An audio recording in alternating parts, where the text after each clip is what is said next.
కీర్తన 3వ వచనం చదువుకుందాం.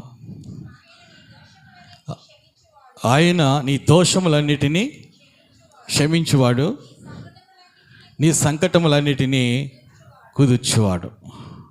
చాలండి. ప్రభునందు ప్రియమైనటువంటి వారులారా, ఇక్కడ ఒక సంకటము అనేటువంటిది పోవాలి అంటే, కుదర్చబడాలి అంటే ముందు ఆ మనిషి ఏమవ్వాలి? దోషాలు క్షమించబడాలి. ఇది బాగా అర్థం చేసుకోవాలి. వచ్చిన వెంటనే యేసయ్య మన సంకటాలు పోగొట్టడు. ఆయనకు ఇష్టమైనటువంటి స్థితిలో మన హృదయం ఉన్నప్పుడు మాత్రమే ఆయన ఏం చేస్తాడు? మన సంకటం అంటే ఏమిటి? సంకటం అంటే ఏంటి? ఒక సమస్య, దీర్ఘకాలికంగా బాధపడుతూ ఉన్నటువంటి ఒక సమస్య కావచ్చు, ఒక రోగము కావచ్చు. చాలా జాగ్రత్తగా ఆలోచన చేయండి. ఇర్మియా గ్రంథము 8వ అధ్యాయం 22వ వచనం చూడండి. ఇర్మియా గ్రంథము 8వ అధ్యాయము 22వ వచనం. అక్కడ ఏ వైద్యుడును లేడా, అక్కడ ఏ వైద్యుడును లేడా, గిలగాదులో గుగ్గిలము ఏమీ లేదు. అంటే మందు ఏమాత్రము కూడా లేదా, అక్కడ వైద్యులు లేరా, నా జనులకు స్వస్థత ఎందుకు రావడం లేదు?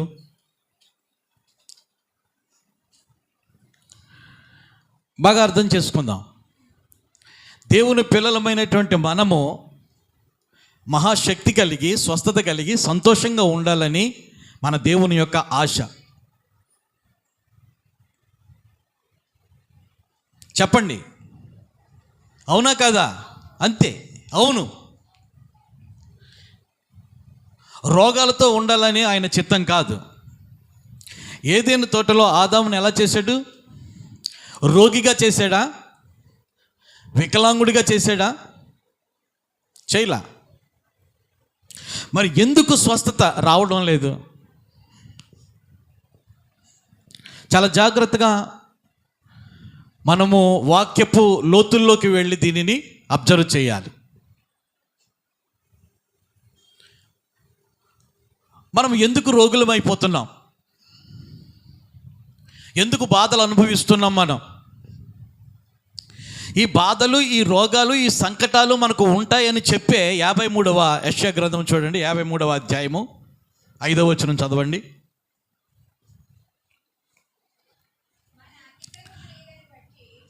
మన అతిక్రమ క్రియలను బట్టి అతడు గాయపరచబడ్డాడు, మన దోషాలను బట్టి నలగగొట్టబడ్డాడు. మన సమాధానార్థమైనటువంటి శిక్ష ప్రభువు మీద పడింది. ప్రభువారు పొందిన దెబ్బల చేత మనకు స్వస్థత కలుగుచున్నది. మనము రోగులమని తెలుసు ఆయనకి. దేవుని యొక్క ప్రాముఖ్యమైనటువంటి తలంపుల్లో అతి ప్రాముఖ్యమైనది ఏమిటంటే, నా స్వరూపంలో ఉన్నటువంటి పిల్లలు రోగగ్రస్తులుగా ఉన్నారు, ముందు వాళ్ళని స్వస్థపరచాలి. అది ఆయన సంకల్పం. మన యొక్క సంకటం ఏమిటంటే రోగాలు. మానవులు అనుభవిస్తూ ఉన్నటువంటి బాధలు, మానవులు అనుభవిస్తూ ఉన్నటువంటి రోగాలు ఎటువంటివంటే సంకటాలు. అవి వారం రోజుల నుంచి పడే బాధ ఉంటుంది, మాసాలు తరబడి పడే బాధ ఉంటుంది, అలాగే సంవత్సరాలు తరబడి బాధ ఉంటుంది. ఇదంతా కూడా సంకటమే. మనిషికి ఈ సంకటము లేకపోతే ఈ యొక్క వ్యాకులత ఎప్పుడైతే ఉందో, ఆ మనిషి సమాజములో సంతోషంగా ఉండలేడు, బలంగా తిరగలేరు. ఆర్థిక వ్యవస్థ ఏమైపోతుందంటే కృంగిపోతుంది, పడిపోతుంది. ఎంత సంపాదించినప్పటికీ కూడా ఆ సంకటము పోగొట్టుకోవటానికే ప్రయత్నం చేస్తారు, కానీ అది పోదు, ఆ రోగము పోదు. అదొక వ్యధ. అలా ఉండిపోవాలని చెప్పి దేవుని సంకల్పం కాదు. అందుకనే ప్రభు అయినటువంటి యేసుక్రీస్తు వారి యొక్క శిలువ యజ్ఞం ఉన్నదే, ఆయన పొందినటువంటి గాయాలు ఉన్నాయే, ఆ గాయాల ద్వారా, ఆయన చిందించినటువంటి రక్తము ద్వారా దేవుడు స్టోరేజ్ చేశాడంట స్వస్థతను. చిరంజీవి గారు బ్లడ్ బ్యాంక్ ఉంది. ఎవరైనా ఏదైనా ఒక అత్యవసర పరిస్థితుల్లో రక్తం కావాలంటే ఆ బ్యాంకుకు ఫోన్ చేస్తే ఏం చేస్తారు? బ్లడ్ బ్యాంకు ప్రొవైడ్ చేస్తుంది. ఇప్పుడు స్వస్థత ఇచ్చు బ్యాంకు ఒకటి ఏం చేశాడంటే దేవుడు స్టోరేజ్ చేశాడు. ఎప్పుడు చేశాడంటే 2000 సంవత్సరాల క్రిందటే ఈ యెషయా గారు ద్వారా ఏం చేశాడంటే ఆ నిధి నిక్షేపాలను తెరిచి ఉంచాడు దేవుడు. నీకు బాధ ఉందా? నీకు కష్టం ఉందా? నీకు సంకటం ఉందా? నువ్వు చదవలేదా ధర్మశాస్త్రము? నీ దోషములన్నీ కూడా ఆయన క్షమించువాడు, నీ సంకటములన్నిటినీ కుదుర్చువాడు అని చెప్పి దావీదు గారు చెప్పలేదా?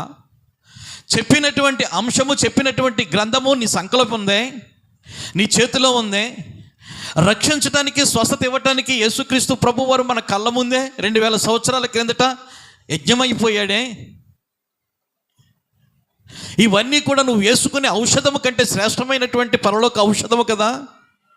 నా ప్రియమైనటువంటి బిడ్డ, నా ప్రియమైనటువంటి కుమారుడా, ఇంకా నీవు ఎంత బాధపడుతూ ఉన్నావు? నువ్వు నీ సంకటము పోలేదే, నీ సంకటములన్నీ కూడా కుదుర్చువాడు అని చెప్పి పాటలు పాడుతున్నావు, స్తుతిస్తున్నావు. మరి ఎందుకు పోవటం లేదు? దేవునికి స్తోత్రం, హల్లెలూయా. ఎందుకు పోవటం లేదు? ఇక్కడ వ్రాయబడినటువంటి మాట, ఆయన పొందినటువంటి దెబ్బల చేత మీకు స్వస్థత. ఎంత ఖచ్చితంగాను అబద్ధము కాదు ఇది. సర్వశక్తి గల దేవుడు మాట్లాడుతున్నాడు. నిర్గమకాండం 15:26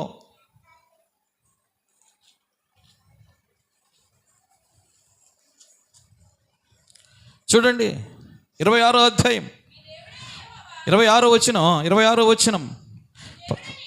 నీ దేవుడైన యెహోవా వాక్కును, అదనమాట, శ్రద్ధగా విని ఆయన దృష్టికి న్యాయమైనది చేసి ఆయన ఆజ్ఞలకు విధేయులై ఆయన కట్టడలు అన్నిటినీ అనుసరించి నడచిన ఎడల నేను ఐగుప్తీయులకు కలుగజేసిన రోగములలో ఏదియు మీకు రానియను.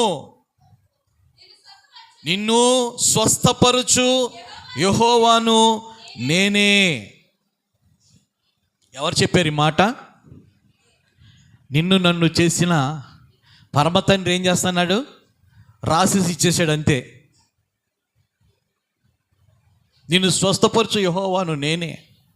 నువ్వు బాగుండాలని, నువ్వు బలము కలిగి ఉండాలని, నువ్వు సంతోషము కలిగి ఉండాలని నేనే ఏం చేశాను? నువ్వు రోగగ్రస్తురాలుగా ఉన్నావని, రోగగ్రస్తుడుగా ఉన్నావని, నీ సంఘము వ్యాధిగా ఉందని చెప్పి, నీ కుటుంబం వ్యాధిగా ఉందని చెప్పి నేనేం చేశానంటే, ముందు నా మాట మీరు వినండి. ఎలా వినాలి? గట్టిగా చెప్పండి, గట్టిగా చెప్పండి. శ్రద్ధగా. ఎలా వినాలి? శ్రద్ధగా. ముందు నా మాట మీరు శ్రద్ధగా వినండి. నేను ఏదైతే ఆజ్ఞ ఇచ్చానో ఆ ఆజ్ఞలు మీరు శ్రద్ధగా పాటించండి. అలా నడుచుకున్నట్లయితే ఐగుప్తీయులకు కలగజేసినటువంటి రోగములలో దేనిని మీకు రానివ్వను. ఐగుప్తు అనగా లోకం. లోకంలో ఉన్నటువంటి ఏ వ్యాధి మీకు రాదు. బల్లగుద్ది మనల్ని ప్రేమించినటువంటి దేవుడు ఎంత అద్భుతమైనటువంటి మాట మాట్లాడాడు. అయితే ఆయన స్వస్థతకును మనం స్వస్థత పొందడానికి మధ్య ఏమడ్డు వస్తున్నాయి? మన దోషాలు అడ్డు వస్తున్నాయి. ముందు అవి కుదర్చబడాలి. అర్థమైందా? ఏం చేతనంటే మనం అనుకుంటాం మనం రక్షణ పొందాము, మనము బల్లారాధనలో పాల్గొంటున్నాము, మనం ప్రార్థన చేస్తున్నాము, మనం ఉపవాసం ఉంటున్నాము, మనము దేవునికి కానుకిస్తున్నాము, మనం ప్రభువుని గణపరుచుచున్నాము. మనకి ఎందుకు ఈ వ్యాధి? ఎందుకు ఈ బాధ, ఈ సంకటం అని చెప్పి మనం అనుకుంటూ ఉంటాం. కానీ ఏదో ఆయనకు నచ్చనటువంటిది మనలో ఉండాలి, అంతే కదా. ఆయనకు నచ్చనిది ఏదో మనలో ఉండాలి. ఒక అబ్బాయి తాడి చెట్టు ఎక్కి పడిపోయాడు. పడిపోతే వెన్నుపూసలో ఒక రకమైనటువంటి చెత్త గుచ్చుకుంది, ఒక ముళ్ళు గుచ్చుకుంది వెన్నుపూసలో. గుచ్చుకుంటే స్కానింగ్ రిపోర్టు అంతా కూడా తీశారు, కానీ ఎక్కడ దొరకలేదు, అది ఎక్కడ దొరకలేదు. అలాగే 2 సంవత్సరాలు బాధపడ్డారు. ఆ అబ్బాయి 2 సంవత్సరాలు బాధపడ్డాడు. నొప్పి వస్తుంది, కానీ డాక్టర్ దగ్గరికి వెళ్తాడు. ఎక్కడ వస్తుందో బాబు అంటే పలానా చోట. మళ్ళీ స్కానింగ్ తీసేవారు, ఏది కనిపించేది కాదు.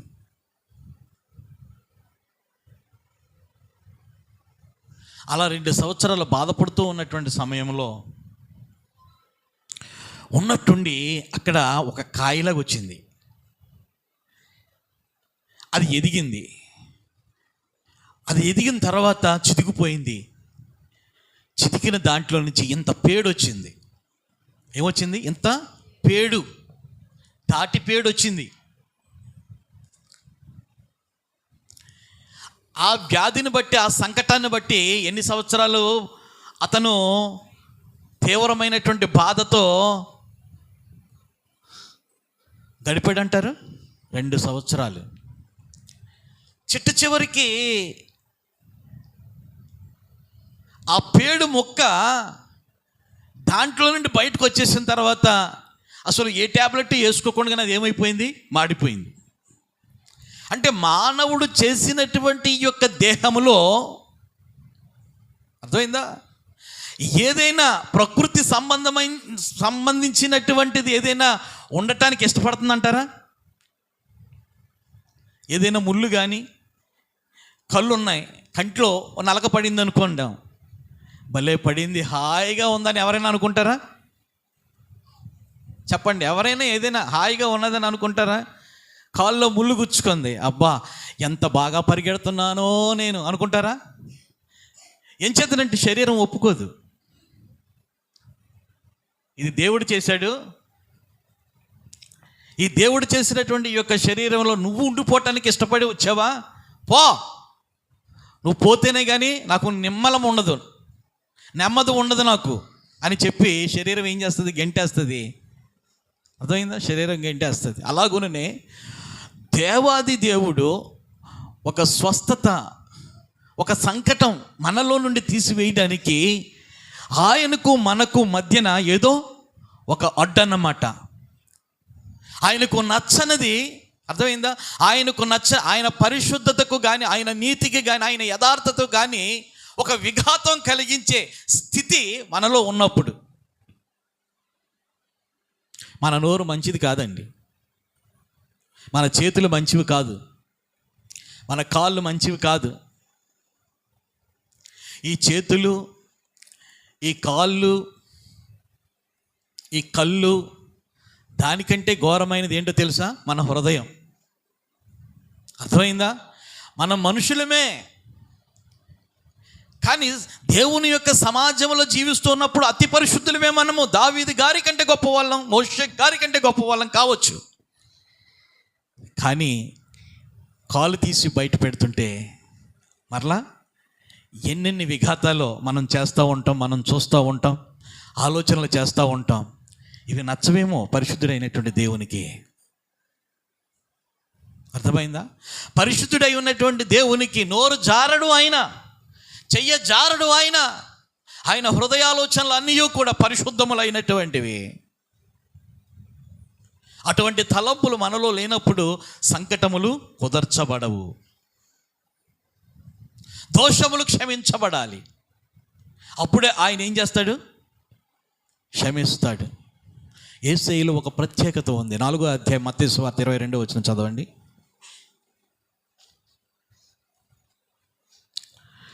మత్తయి సువార్త 4వ అధ్యాయము 23 నుంచి చదవండి. 23 నుంచి. యేసు వారి సమాజ మందిరములలో బోధించుచు దేవుని రాజ్యమును గూర్చిన సువార్తను ప్రకటిస్తూ ప్రజలలోని ప్రతి వ్యాధిని రోగమును స్వస్థపరచుచు గలిలయ యందంతటా సంచరించెను. అప్పుడు చూడండి, ఆయన కీర్తి కిరియా దేశమంతటా వ్యాపించింది. నానా విధములైన రోగముల చేతను వేదనల చేతను పీడింపబడిన వ్యాధిగ్రస్తులనందరినీ, దెయ్యములు పట్టిన వారిని, చాంద్ర రోగులను, పక్షవాయువు గలవారిని వారు యేసు ప్రభుల వారి వద్దకు తీసుకొని రాగా ఆ ప్రభుల వారు వారిని స్వస్థపరిచెను. గలిలయ, దెకపోలి, యెరూషలేము, యోదయ అనే ప్రదేశముల నుండి, యోర్దానుకు అవతల నుండి బహుజన సమూహములు ఆయనను వెంబడించెను. దేవునికి స్తోత్రం, హల్లెలూయా. ఇక్కడ మనం చూస్తూ ఉన్నప్పుడు అన్ని రోగాలను కుదుర్చువాడిగా కనబడుతున్నాడు. ఆమె ఏదో ఒకదానికే స్పెషలిస్ట్ కాదు ప్రభు. తండ్రి అయినటువంటి దేవుడు స్వస్థపరచువాడును నేనే అన్నాడు కదా. మరి కుమారుడైనటువంటి యేసుక్రీస్తు వారు కూడా స్వస్థతలు చేయాలి కదా. అందుకనే ఆయన తన యొక్క పరిచర్యలో ప్రాముఖ్యత దేనికి ఇచ్చాడో తెలుసా? స్వస్థతలకు ఇచ్చాడు. ఆమేన్. రోగాలు ఎందుకు వచ్చాయి మనిషికి? ఇది చాలా డీప్ సబ్జెక్ట్. ఆదాము అవ్వల ద్వారా భూమి శపించబడింది. అంతవరకు కూడా ముళ్ళులు లేనటువంటివి సృష్టించాడు. భూమి ఎప్పుడైతే శపించబడిందో ముళ్ళులు వచ్చాయి. ఈ ముళ్ళులే రోగాలు, ఈ ముళ్ళులే సంకటాలు. ఒక్కొక్క ముళ్ళు గుచ్చుకుందంటే విషంతో సమానం. అర్థమైందా? విషంతో సమానము. కొన్ని ముళ్ళులు చాలా బాధాకరంగా ఉంటాయి. ఆ బాధాకరమైనటువంటి ప్రదేశంలో ఉండే బలు రక్కస చెట్లలో నుండే వల్లి పద్మం అనేటువంటిది, సంఘం అనేది పుట్టుకుని వచ్చింది. ఈ సంఘంలో ఉన్నటువంటి ప్రతి ఒక్కరూ కూడా ఎలా ఉండాలని దేవుని యొక్క ఆశ, బలము కలిగి సంకటములన్నీ కూడా కుదర్చబడ్డ వారై ఉండాలి. దేవునికి స్తోత్రం. అందుకనే ప్రభు అయినటువంటి యేసుక్రీస్తు వారు మానవుడిగా అవతరించి వేటిని చేయటం మొదలెట్టాడు చెప్పండి? ఒక్కొక్కరిలో ఉన్నటువంటి సంకటాన్ని పోగొట్టడం మొదలుపెట్టాడు. రోగాలని, వ్యాధులను, దెయ్యములను. ప్రైజ్ ది లార్డ్, హల్లెలూయా. అలా చేస్తూ ఉన్నటువంటి సమయంలో ఆయన కీర్తి సిరియా దేశం అంతటా వ్యాపించిందంట. అంతవరకు ఆ స్వస్థతలు అనేటువంటివి ఏ మహనీయుడు చేయలే. ఉన్నారు, గొప్ప గొప్ప వాళ్ళు ఉన్నారు, ప్రవక్తలు ఉన్నారు, యాజకులు ఉన్నారు. వాళ్ళ ద్వారా జరపబడినటువంటివి, జరగనటువంటివి సృష్టించినటువంటి సృష్టికర్తే తన కుమారుడైనటువంటి యేసుక్రీస్తు రూపంలో వచ్చినప్పుడు ఆ బాధ ఆయనకే తెలుసు. ఆమేన్. నా యొద్దకు వచ్చి వారిని నేను ఎంత మాత్రమును త్రోసివేయను. మంచాల మీద మోసుకుని వచ్చేస్తున్నారు, హల్లెలూయా, ఆయన దగ్గరకు. కుష్ఠరోగులు వచ్చేస్తున్నారు ఆయన దగ్గరకు. దెయ్యాలు పట్టుకున్నటువంటి వాళ్ళు వచ్చేస్తున్నారు ఆయన దగ్గరకు. దేవునికి స్తోత్రం, హల్లెలూయా. కాదనకుండా అంచెతే ప్రభువులో ఏముంది? ఒక ప్రత్యేకత. దేవునికి స్తోత్రం. ఎటువంటి ప్రత్యేకత అని చూస్తూ ఉన్నప్పుడు స్వస్థపరచువాడు, సంకటములన్నిటినీ కుదుర్చువాడు. ఆమేన్. అర్థమవుతుందా? మన దేవుడు నీకున్నటువంటి సంకటం ఏదైనా సరే, నాకున్నటువంటి సంకటం ఏదైనా సరే, మన దోషములు క్షమించబడినప్పుడు ఆయన మనకి స్వస్థతను చేకూరుస్తున్నాడు. దేవునికి స్తోత్రం, హల్లెలూయా. ఇంకొక విషయం చూద్దాం. 121వ కీర్తన 4వ వచనము. ఆకాశము తట్టున కనులెత్తుచున్నాను, నాకు సహాయము ఎక్కడి నుండి వచ్చును? యెహోవా వలననే నాకు సహాయము కలుగును. కాదు. ఇశ్రాయేలీయులను కాపాడువాడు కుడుకడు నిద్రపోడు, యెహోవాయే నేను కాపాడువాడు. దేవునికి స్తోత్రం, హల్లెలూయా. ఎవరినైనా సరే ఈ లోకంలో ఎవరినైనా సరే కాపాడటానికి ఆయన ఎలా ఉన్నాడు అంటే నిద్రపోకుండా ఉన్నాడు. ఎవరైనా వస్తారు, వాళ్ళని నేను సంకటములను కుదర్చాలి, వాళ్ళ యొక్క రోగాలను తీయాలి, వాళ్ళ యొక్క సమస్యల నుండి నేను విడుదల చేయాలని చెప్పి నిద్రపోకుండా అహర్నిశలు 24/7. హల్లెలూయా. కొన్ని ఛానల్స్ వేసుకుంటూ ఉంటారు 24/7. అంటే 365 దినాలు మీకు అందుబాటులో మా న్యూస్ మేము ఇస్తున్నాం. మేము ఎక్కడ ఏది జరిగినప్పటికీ కూడా ముందు మా ఛానలే మీ ముందు ఉంటుంది అని చెప్పి పెట్టుకుంటూ ఉంటారు. కానీ నిజమైన 24/7 ఎవరో తెలుసా? ప్రభువే. ఆపత్కాల సమయం ముందు నువ్వు నన్ను కూర్చు మొరపెట్టు, నేను నిన్ను విడిపిస్తాను. ఎంత సిద్ధపాటు కలిగి ఉన్నాడో దేవుడు మన సంకటములను కుదుర్చడానికి, ఎంత తీవ్రత కలిగి ఆతృత కలిగి ఆయన ఎదురు చూస్తున్నాడో అర్థమైందా? 12 సంవత్సరాల రోగి, రక్తస్రావపు రోగి, వ్యక్తిగతంగా తను బాగుపడాలని ప్రయత్నం చేసింది తనకున్నటువంటి స్తోమతను బట్టి, సమర్థతను బట్టి. కానీ ఫెయిల్ అయిపోయింది. తాను బ్రతక్కపోయింది. మంచిగా తన సంకటములు తాను కుదుర్చుకోవాలని ప్రయత్నం చేసింది. మహులను పట్టుకుంది, కానీ ఎవరు కూడా తన యొక్క బాధను తీయలేకపోయారు. అప్పుడు విశ్వసించింది, ప్రభు అట, ఆయన బాగు చేస్తాడట, ఆయన దగ్గరకు నేను ఎలా వెళ్ళాలి? పోనీలే, ఎలాగా క్షీణించిపోయాను కదా, ముసుగు గుడ్డ కట్టుకుని, ముఖానికి ముసుగు గుడ్డ కప్పుకొని నేను వెళ్ళి ఎవరికి కనిపించకుండా ఆయన చొక్కాను ముట్టుకుంటాను, ఆ ప్రభావం నాలోనికి వస్తే సరే, లేకపోతే అప్పుడే నేను ఏదోటి అయిపోతాను. చూడండి, ఆమె యొక్క సంకటాలు ఆమె తీసుకోవాలని ప్రయత్నం చేసింది, కానీ కుదరలా. ప్రభు దగ్గరికి వచ్చి విశ్వాసముతో వేడుకుంది కాబట్టి నీ విశ్వాసమే నిన్ను బాగు చేసింది అని చెప్పి నెమ్మది కలిగి వెళ్ళమ్మా అని చెప్పి దీవించాడు. దేవునికి స్తోత్రం. హల్లెలూయా.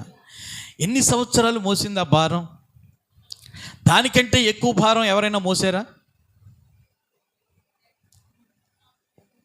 38 సంవత్సరాలు. అది ఎంత భారం అంటారు? చాలా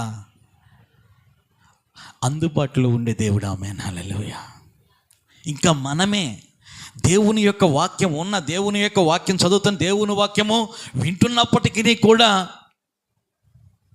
లోకంలో ఉన్నట్లుగా మనం ఆలోచన చేస్తున్నాం. లోకస్తులు ఆలోచన చేస్తున్నటువంటి మాదిరిగా మనం ఆలోచన చేస్తూ ఉన్నాం. ప్రార్థనా శక్తి మనలో ఉంది. మనము క్షమించమని అడుగుతున్నటువంటి సమయంలో రుధిరధారలు లేకపోతే కన్నీళ్ళు ప్రవాహముగా వచ్చేసే స్థితి, దీనస్థితి మనకి దేవుడిచ్చాడు. ఇంత స్థితి దేవుడు మనకిచ్చినప్పటికీ కూడా దానిని ప్రక్కన పెట్టేసేసి ప్రార్థన చెయ్యము, వాక్యం చదవము, కనీసం దైవజనుడికి కూడా మనం ఫోన్ చెయ్యము. మన బాధలు మనమే కుదుర్చుకోవాలి. బయట వాళ్ళు వచ్చి చెప్తూ ఉంటారు, అక్కడికి వెళ్తే బాగుంటుంది, ఇక్కడికి వెళ్తే బాగుంటుంది, అవే మనం చూస్తాము. కానీ ఎక్కడికి వెళ్ళినా మన సంకటాలు పోవు. మన కొరకు ప్రాణం పెట్టి రక్తం చిందించినటువంటి ఆ రక్తధారలే మనల్ని స్వస్థపరిచేవి. దేవునికి స్తోత్రం. హల్లెలూయా. అన్నింటినీ కూడా ఆయన ఏం చేస్తాడటండి? అన్నింటినీ, ఒకదాని గురించే కాదు, అన్నింటినీ. చూడండి, మత్తయి సువార్త 14:36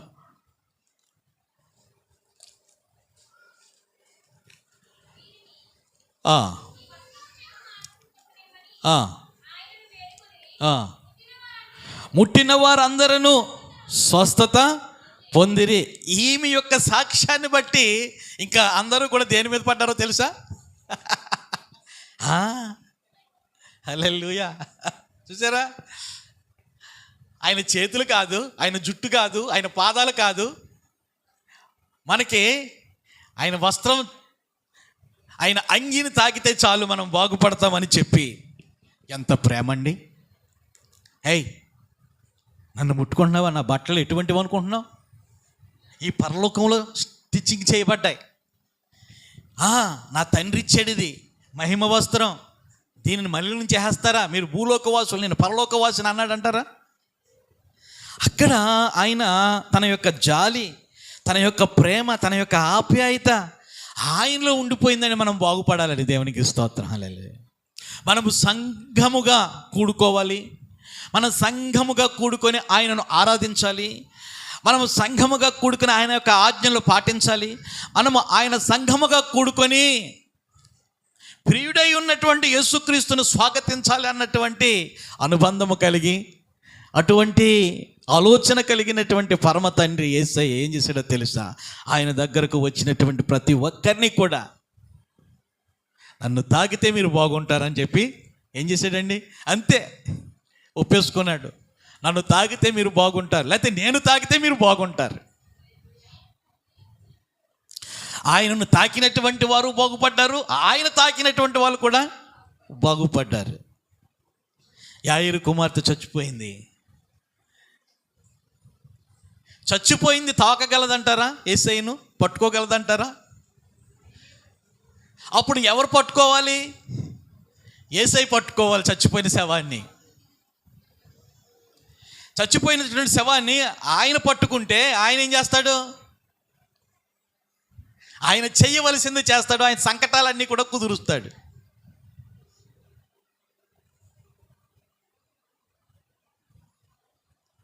ఇప్పుడు చచ్చిపోయినటువంటి పిల్ల చెయ్యి పట్టుకోగానే ఆయనలో ఉన్నటువంటి ప్రభావం ఆ డెడ్ బాడీలోనికి వెళ్ళిపోయింది. ఆమేన్, హల్లెలూయా.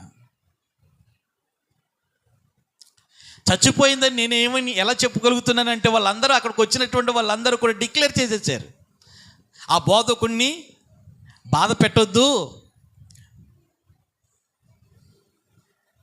ఇంకా మన పని ఏదో మనము శ్మశానంలో చేసేద్దాం. ఏడ్చే వాళ్ళని మేము కేకేసేసాం, బాజాలు వాయించే వాళ్ళని కూడా మేము పురమాయించాం. చూసారా ఎంత సిద్ధపాటు? శ్మశానానికి తీసుకుని వెళ్ళటానికి సిద్ధపాటు కలిగి ఉన్నారు, కానీ చనిపోయిన తర్వాత పరలోకంలో చేర్చే రక్షకుడై ఉన్నటువంటి యేసుక్రీస్తు ప్రభు వారి యొక్క నామంలో రక్షణ పొందడానికి సిద్ధపాటు కలిగి లేరు. కానీ మనం అందరము కూడా బాగుండాలని చెప్పి, మనమందరము కూడా రక్షించబడాలని చెప్పి, మన సంకటాలు మనము పోగొట్టుకొని బాగుండాలని చెప్పి దేవుడు ఏం చేస్తున్నాడు? కోరుకుంటూ ఉన్నాడు. 15వ అధ్యాయము చూడండి, 28వ వచనము, మత్తయి సువార్త 15:28. అందుకు యేసు, అమ్మా నీ విశ్వాసము గొప్పదిరా, నీవు కోరినట్టే నీకు అవును గాక అని ఆమెతో చెప్పెను. ఆ గడియలోనే ఆమె కుమార్తె స్వస్థత పొందాను. వారు వీరు అని ఏమన్నా వ్యత్యాసం ఉందా? ఇక్కడ ఎవరు ఈవిడి? ఎవరు కుమార్తె ఈవిడి? యేసయ్య దగ్గరకు ఎవరు వచ్చారు? కనాను స్త్రీ, అంతే కదా. 21వ వచనము, యేసు అక్కడ నుండి బయలుదేరి తూరు సీదోనుల ప్రాంతమునకు వెళ్ళగా, ఇదిగో ఆ ప్రాంతముల నుండి కనాను స్త్రీ ఒకటి వచ్చి, ప్రభువా, చాలండి, కనాను స్త్రీ, కనాను దేశానికి సంబంధించినటువంటిది, కనాను దేశానికి సంబంధించినటువంటి పౌరసత్వము కలిగినటువంటిది. అసలు కనానీయులు తండ్రి అయినటువంటి దేవుని యొక్క సాన్నిధ్యాన్ని చేరకూడదు. మరి ప్రభు ఎందుకు ఈమెకు అంత ప్రయారిటీ ఇచ్చాడు? ప్రభువుకు తెలుసు ఆ కనాను స్త్రీ వస్తుంది అనేటువంటి సంగతి ఆయనకు తెలుసు. మెట్లెక్కి ఆ పైకి రాకముందే శిష్యులను పిలిచి, ఎవరో వస్తున్నారు పంపించాయని చెప్పాలి ప్రభు. అర్థమైందా? కానీ చెప్పలేదు సరికదా. వాకిట వరకు వచ్చేసింది, గుమ్మం వరకు వచ్చేసింది. గుమ్మం పట్టుకుని అడుగుతుంది అన్నమాట, దావీదు కుమారుడా యేసు అని చెప్పి. అంటే పర్మిషన్ ఇచ్చినట్టే లెక్క. అర్థమైందా? పర్మిషను ఏం చేతనంటే సీసీ ఫుటేజ్ అంతా కూడా ఎవరిలో ఉంది? యేసయ్యలో ఉంది. పరలోకంలో నుండి భూలోకంలో మనం చేస్తూ ఉన్నటువంటి పనులన్నీ కూడా ఆయన ఏం చేస్తున్నాడు? తీక్షణంగా చూస్తున్నాడే. అంచేత ఈ మన మనుషులు తయారు చేసిన సీసీ ఫుటేజ్ కొన్ని అడుగులు మాత్రమే పనిచేస్తుంది, కానీ ఆయన అంతరిక్షంలో నుండి జనులను చూస్తున్నటువంటి దేవుడు, సంఘాన్ని చూస్తున్నటువంటి, సంఘంలో ఉన్నటువంటి రోగులను చూస్తున్నటువంటి దేవుడు. అంత ఫుటేజ్ ఉన్నప్పటికీ కూడా ఆయన సాన్నిధ్యము చేరనటువంటి ఒక అన్య స్త్రీకి ఎందుకు ప్రయారిటీ ఇచ్చాడంటే, ఏదో రకంగా నేను బాగు చేయాలి. ఎందుకు ఇచ్చాడు? పాత నిబంధనలో ఎవరైనా ఉన్నారా కనాను స్త్రీలు? రాహాబు అనేటువంటి వేశ్య కనాను స్త్రీ అనండి. అర్థమైందా? రాహాబు అనేటువంటి వేశ్య ఉందే, కనాను స్త్రీ. తండ్రి అయి ఉన్నటువంటి కాలములో యెహోషువ నాయకత్వములో యెరికో పట్టణస్థురాలై ఉన్నటువంటి రాహాబు అనేటువంటి వేశ్యను తండ్రి రక్షించలేదా? అక్కడ ఆ కార్యం జరిగింది కాబట్టి ఇక్కడ నా యేసయ్య ఏం చేశాడు? ఈ అన్య స్త్రీకి ప్రయారిటీ ఇచ్చాడు. మర్చిపోవద్దు సుమా. ఏం చేద్దంటే కనాను దేశంలో ఎంటర్ అవ్వక ముందు యెరికో పట్టణం వచ్చింది. యెరికో అంటే ఎక్కడది? కనాను దేశంలోది ఆ పట్టణం. అంచేత యెరికో పట్టణాన్ని జయించి కనానులో అడుగుపెట్టారు వాళ్ళు, ఇశ్రాయేలీయులు. అక్కడ ఆమె కనాను స్త్రీ, కనాను దేశీయురాలు అన్నమాట. ఎక్కడ పట్టణస్తురాలు? ఆమె యెరికో పట్టణస్తురాలు. ఆమె అన్య స్త్రీగా జీవించినప్పటికీ కూడా దేవుని యొక్క సేవకులకు చేసినటువంటి సేవను బట్టి ఆమె కుటుంబము తండ్రి అయినటువంటి దేవుడు రక్షించాడు. కాబట్టే నా యేసయ్య ఏం చేశాడు? నిషేధించబడినటువంటి సమాజాన్ని ఏం చేశాడు? ఉద్ధరించాడు. రండి, మీరు కూడా అర్హులే.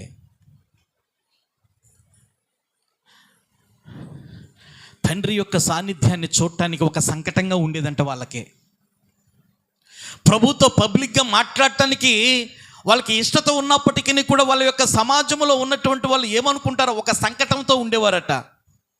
ఎప్పుడైతే కనాను స్త్రీ ఎప్పుడైతే వచ్చిందో, ప్రభు దగ్గరికి వచ్చి వేడుకొందో, ప్రభు అన్నాడు, నీ విశ్వాసమే నీ చిన్నదాన్ని బాగు చేసిందమ్మా, వెళ్ళు, దేవునికి స్తోత్రం, హల్లెలూయా. ఇక్కడ మనం చూస్తూ ఉన్నప్పుడు ఎంత ప్రేమ! నిన్ను నన్ను స్వస్థపరచటానికి, నీ సంకటము నా సంకటము తీర్చటానికి ప్రభు అయినటువంటి యేసయ్య ఎంత ఉన్నతమైనటువంటి స్థితి కలిగి ఉన్నాడు. యేసు ప్రభువేనా? లేకపోతే ఇప్పుడు కూడా కార్యాలు జరుగుతున్నాయంటే అపోస్తుల కార్యాలు చూడండి, 5వ అధ్యాయం 16వ వచనము.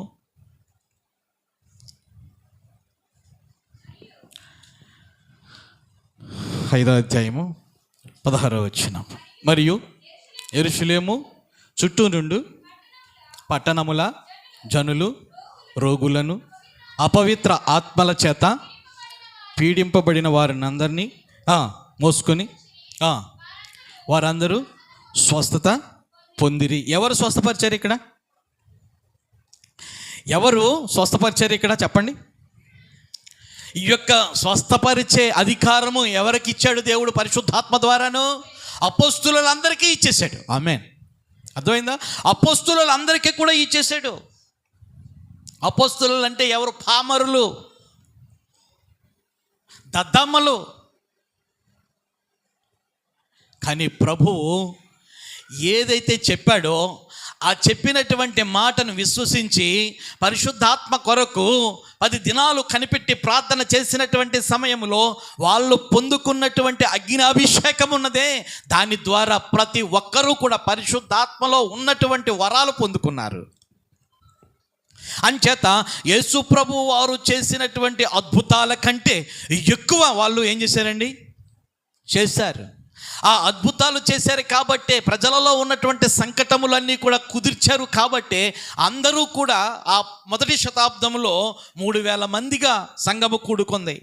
మరొకసారి 5000 సంఘముగా కూడుకుంది. ఇలాగా అద్భుతమైనటువంటి కార్యాలు జరుగుతున్నటువంటి సమయంలో సంఘం ఏమవుతుంది? పెరుగుతూ వస్తుంది. దేవునికి స్తోత్రం, హల్లెలూయా. దానిలో ప్రాముఖ్యమైనటువంటి వారు పేతురు గారు, దానిలో ప్రాముఖ్యమైనటువంటి వారు యోహాను గారు, దాంట్లో ప్రాముఖ్యమైనటువంటి వారు స్టెఫను గారు, దాంట్లో ప్రాముఖ్యమైనటువంటి వారు ఫిలిప్పు గారు.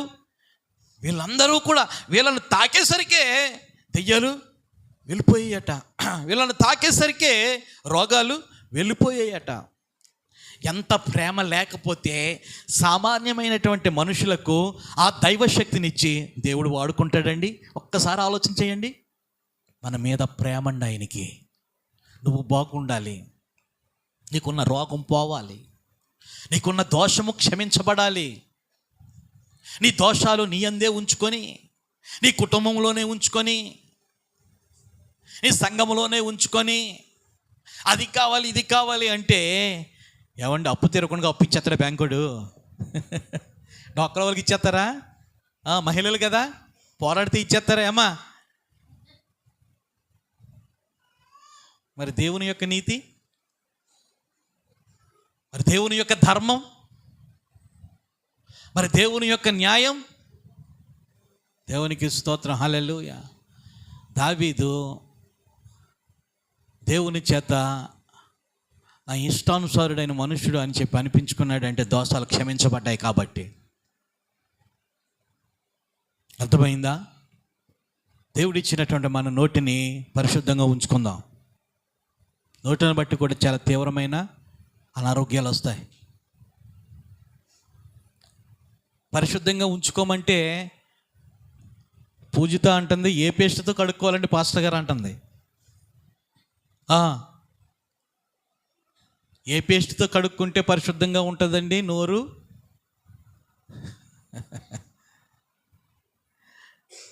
ఇలాంటి ఏ బ్రష్తో వాడాలండి?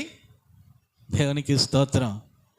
ఏమండి, మన పళ్ళు బాగుండాలని నిగనిగలాడతా తెల్లగా కనబడాలని చెప్పి మనం తోముకుంటున్నామే, కానీ ఇది కాదు పరిశుద్ధం అనేటువంటిది. లోపల నుండి బయటికి ఏదైతే వస్తుందో అంతా అపవిత్రమే. అర్థమైందా?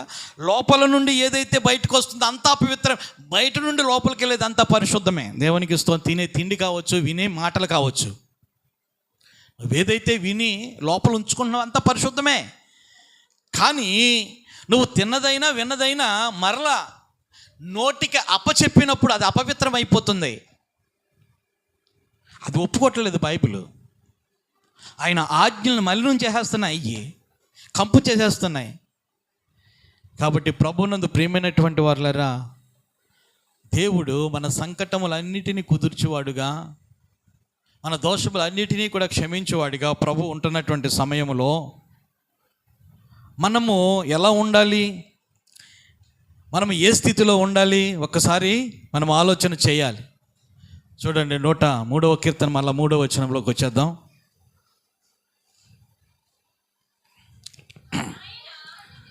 స్తోత్రం, హల్లెలూయా.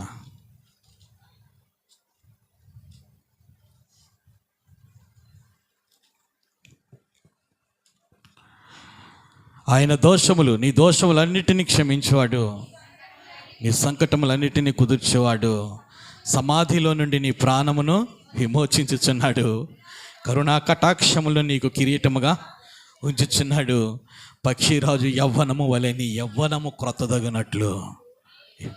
మనము రోగం పోవాలనే చూస్తున్నాము, కానీ మన వయసును దేవుడు ఏం చేస్తున్నాడు? నూతన విధంగా చెయ్యాలని ఆలోచన చేస్తున్నాడు ఆయన. అర్థమైందా? మనం రోగం పోవాలని చూస్తున్నాము, మనం ఆ బాధ పోవాలని నివారణ చూస్తున్నాము, కానీ మన యొక్క వయసుందే, నీకు 40 సంవత్సరాలు ఉన్నా 60 సంవత్సరాలు ఉన్నా యవ్వన ప్రాయంలో ఉండాలని నా పిల్లలను చూస్తున్నాడంట ఆయన. ఆమేన్. కీర్తన పరిశుద్ధాత్మ శక్తితో దావీదు గారు రచించారు, మనకు చూపిస్తూ ఉన్నారు. మనం దేవుణ్ణి 100% నమ్మినట్లయితే మన దేవుడు ప్రేమ స్వరూపి. తన యొక్క ప్రత్యేకతలలో అపూర్వమైనటువంటిది, అమూల్యమైనటువంటి ప్రత్యేకత ఏంటంటే మనుషులు బాగుండాలి, ఆరోగ్యంగా ఉండాలి. ఆమె అర్థమైందా? ఆరోగ్యంగా ఉండాలి. అనారోగ్యం అనేటువంటిది ఒక సంకటం. దానివల్ల క్షీణించిపోతున్నారు, దానివల్ల నష్టపోతున్నారు, దానివల్ల ఎప్పుడు కూడా దుఃఖమే. దానివల్ల ఎప్పుడు కూడా ఏదో ఒక బాధే, దానివల్ల ఎప్పుడు కూడా ఏదో ఒక కష్టమే. కాబట్టి ఈ కష్టాలు, ఈ యొక్క దుఃఖము తీసివేసి ఏం చేయాలి? నేను ఆనందం ఇవ్వాలి. దేవునికి స్తోత్రం. ఏమివ్వాలి? వాళ్ళలో ఆనందం ఇవ్వాలి, సంతోషం ఇవ్వాలి. నా సన్నిధిలో ఎప్పుడు కూడా పరిపూర్ణమైనటువంటి సంతోషము ఉంటుంది. రండి పిల్లలారా అని చెప్పి దేవుడు ఏం చేస్తున్నాడంటే ఆహ్వానిస్తూ ఉన్నాడు. నా యొద్దకు రండి, నేను మీకు విశ్రాంతిని ఇస్తాను అని చెప్పి. ప్రభువునందు ప్రియమైనటువంటి వారులారా, మనం నమ్ముకున్నటువంటి దేవుడు గొప్ప దేవుడు. ఏ సంకటం ఉన్నప్పటికీ కూడా పోగొట్టి మనకు సంతోషాన్ని, ఆనందాన్ని, విడుదలను ఇచ్చి విమోచించే అటువంటి దేవుని యొక్క చేతిలో మనం ఉన్నాము. ఏదైనా బాధ కలిగినప్పుడు ఆయన సన్నిధిలో ముందు క్షమించు నాయనా, నేను ఏదైనా మర్చిపోయినప్పుడు నన్ను క్షమించు నాయనా. మనం అడుగుతున్నటువంటి సమయంలో రాజులే ఏడ్చారు చొక్కాలు చింపుకొని.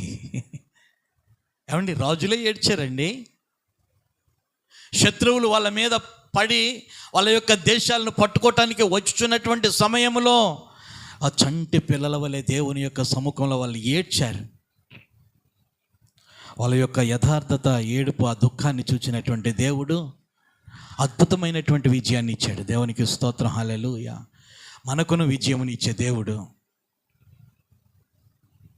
దుఃఖాన్ని తీసేసి ఏం చేస్తాడంట? ఆయన నాట్యాన్ని ఇస్తాడంట. ఆమేన్, హల్లెలూయా. అటువంటి గొప్పవాని యొక్క చేతిలో మనం ఉన్నాం. ఏదొచ్చినా ఆయన మీద ఆధారపడండి. ఆయన మీ యొక్క దుఃఖాన్ని నాట్యంగా మార్చబోతున్నాడు. అందరూ కూడా మోకరించండి, ప్రార్థన చేసుకుందాం.